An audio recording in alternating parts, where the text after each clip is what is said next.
everyone.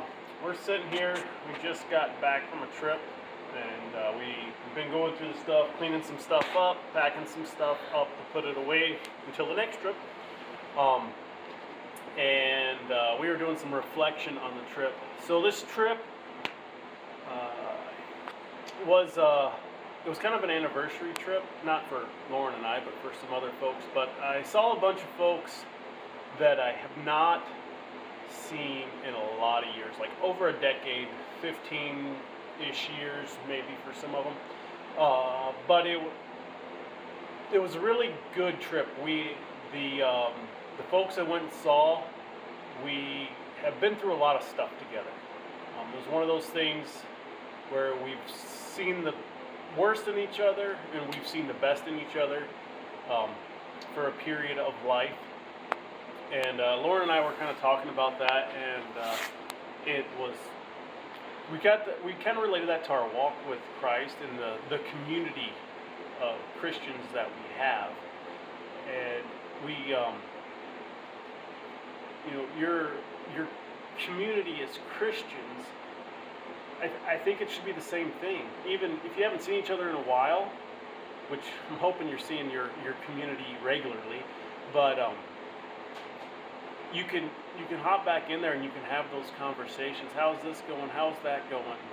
You see the best in each other. You see the worst in each other because you're open and honest with your core group and your community. So that was one of the things that really stood out to us as we were on this trip. And this was the first time Lauren had met any of these folks, I believe, on the trip. So there was a lot of there was some growth, and not growth, but there was some experiences in that too that she had met and got to see a different time in my life, I guess. But that was one thing. And then another thing that came from this trip is we were talking to some folks, and they live in a different part of the country, the Bible Belt, we would call it, I guess. And it was kind of interesting some of the comments they had. One of the comments was basically, yeah, our neighbors hate us because we drink and we have tattoos. And that stood out to me, and that still stands out to me like a week later, not quite a week later, but that that Christians would represent that. They would dislike someone or have a bad attitude towards someone because they have tattoos and drink. And those are the exact people that Christ hung out with. So if you have that attitude towards people that have tattoos and drink or whatever else they may do, that you hate them or you dislike them or whatever, that's not right. That's the legalistic attitude that Christ does not represent. I mean, that's what he talks about, that with the teachers and the leaders of the law and the Pharisees and everything.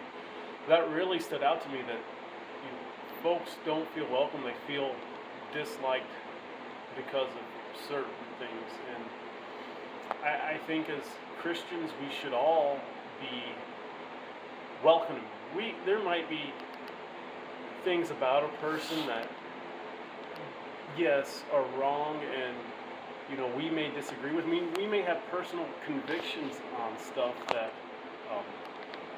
may be kind of okay, but just because we have a personal conviction doesn't mean we should hold someone else to that standard. We should be welcoming, and have just a welcoming, loving way about us, and welcoming people into our community, and then showing them Christ's love, and then let Christ convict them on if there's anything they should change in their lives. And that was our victory moments.